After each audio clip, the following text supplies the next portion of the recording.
Bulan Januari 1962, Jaksa Agung Amerika Serikat Robert F. Kennedy dan istrinya berkunjung selama 4 hari ke Indonesia. Ia diutus Presiden Amerika Serikat untuk mendamaikan konflik Indonesia-Malaysia saat itu.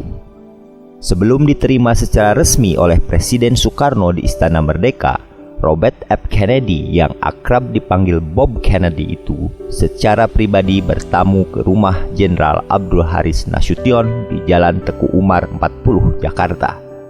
Nah, ada cerita menarik yang disampaikan Pak Nas secara tertulis kepada koran Waspada, harian nasional yang terbit di Medan. Suatu pagi di bulan puasa, saya terima dia berkenalan di rumah. Sesuai kebiasaan pejabat-pejabat Washington, ia pegang catatan tentang saya dan lain-lain. Ia mulai menyebut saya professional soldier. Saya koreksi bahwa saya bukan demikian. Saya hanya seorang patriot yang karena perhitungan kebutuhan perjuangan masuk akademi militer. Demikian kata Pak Nas. Pada malam harinya, lanjut Pak Nas, akan diadakan pertemuan dengan Presiden di istana yang waktunya sekitar waktu berbuka puasa. Namun, Pak Nas yang saat itu menjabat sebagai Menko Hankam, Kepala Staf Angkatan Bersenjata, masuk ke ruang pertemuan dalam keadaan terlambat. Secara militer saya lapor, maaf terlambat karena saya berbuka dan salat maghrib dulu, kata Pak Nas. Mendengar hal tersebut, Bob Kennedy terperanjat. Jenderal melakukan puasa dan salat tiap hari, kata Bob Kennedy seolah tak percaya. Saya merasakan pandangan mereka yang tak enak, ujar Pak Nas. Ada lagi cerita lain tentang ketaatan Pak Nas menjalankan puasa di bulan Ramadan. Begini penuturan Pak Nas. Di masa pemberontakan meluas di Jawa, Sumatera, Sulawesi, dan Indonesia bagian timur, secara rutin saya dan tim pusat menginspeksi daerah-daerah operasi juga di bulan puasa.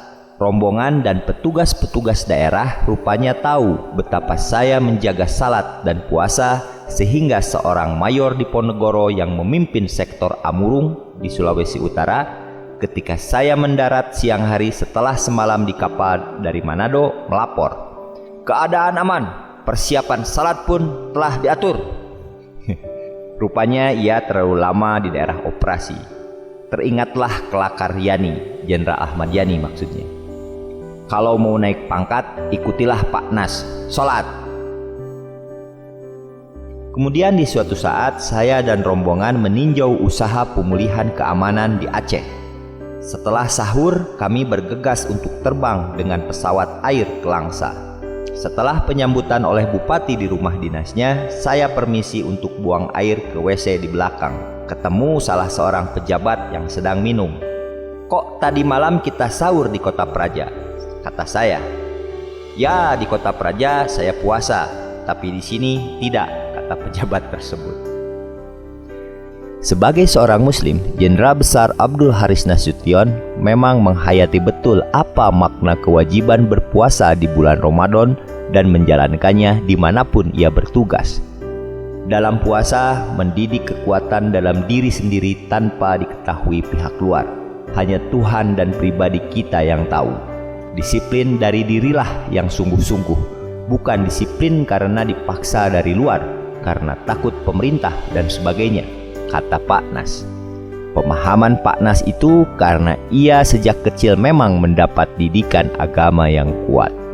Saya teringat guru saya di Huta Pungkut yang ketika hari puasa pertama berkata, alangkah beratnya haus puasa ini. Kalau hanya perintah raja, saya telah minum diam-diam. Kata Pak Nas menirukan perkataan guru agamanya.